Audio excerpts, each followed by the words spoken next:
جبت معاكم نص كيلو من الكبدة، وممكن تكون كبدة بلدي عادي جدا. هنزل عليها بنص كوباية من الخل،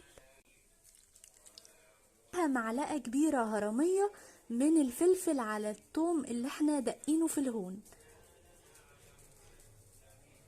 زودي بقى كمية الفلفل والثوم زي ما تحبي، ممكن تحطي راس الثوم كلها على الفلفل، بس تظبطي الملح بتاعها. انا حطيت طبعا كل الكمية اللي انا عاملاها علشان مظبطه لها الملح، وعليها عصير ليمونة واحدة. نقلت الكبدة بتاعتي في بولة كده او طبق كبير عشان اعرف اتحرك فيه، وهنزل بعد كده بالملح والفلفل واظبط لها بقى التمليحة بتاعتها. نص معلقة صغيرة من الفلفل الاسمر، ونص معلقة من الملح.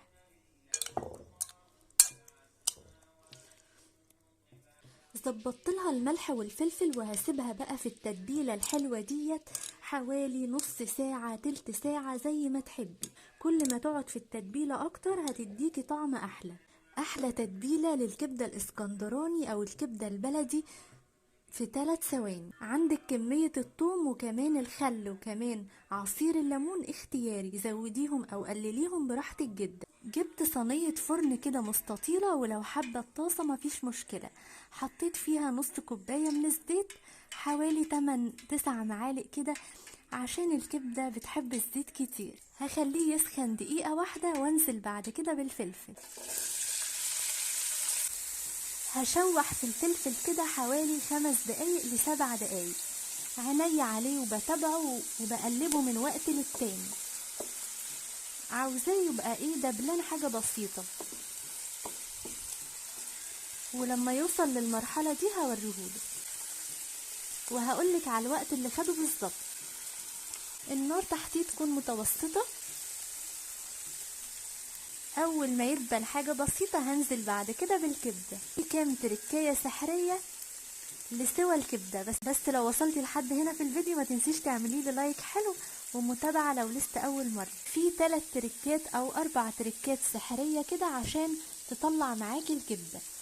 اول حاجة الطاسة او الصينية اللي بشتغل فيها تكون واسعة، وكل ما تكون واسعة تعرفي تتحركي فيها براحتك، تقلبيها او تغطيها براحتك جدا. تاني حاجة الزيت يكون سخن عشان ياخد الصدمة اول ما ينزل، سواء كان الفلفل او الكبدة. نحاول نتبل الكبدة في الاول وبلاش في الاخر عشان الطعم يتركز فيها اكتر، زي الملح والفلفل الاسمر، وبلاش اي بهارات تانية. الفلفل وصل معايا للون اللي انا عايزاه ودبل حاجة بسيطة، خد 5 دقايق بالظبط.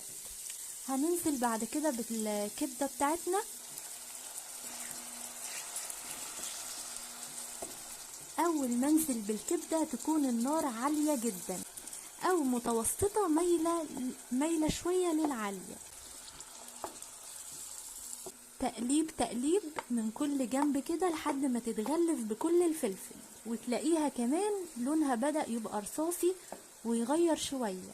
احاول افتتها كده من كل ناحية عشان تتشوح كويس.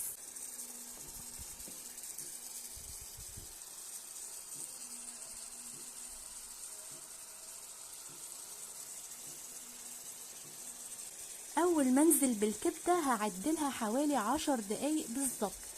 ال10 دقايق دي فيها الاسرار كلها. كل دقيقتين 3 في تركاية كده تاخدي بالك منها. اول ما بنزل بالكبدة بتبقى اول دقيقة دي على نار عالية، تاخد اللون كده ويبتدي لونها يبقى بني فاتح او مايل شوية للرصاصي زي اللي شايفينه ده.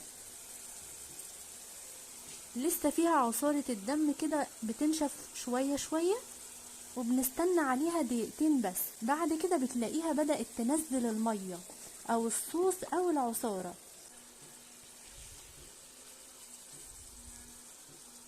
الدقيقة التالتة تمام بتلاقيها نزلت عصارة كده ومية.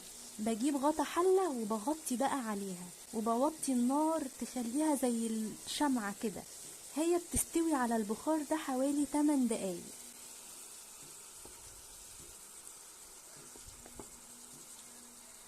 لازم قبل ما اغطي بغطا حلة اقلب من كل جنب عشان تفلفل كده وتفرفر. تمام، وعصورة الدم اللي فيها تنشف على قد ما تقدري.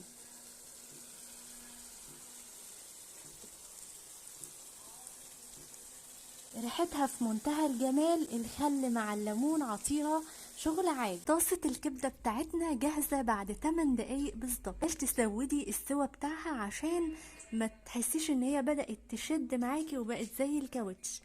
8 دقايق بيبقى ده اكتر وقت تستوى فيه وتبقى جميلة جدا. شايفين العصارة اللي فيها جوسي كده وحلوة وطرية، وكمان ريحتها ولونها جميل قوي.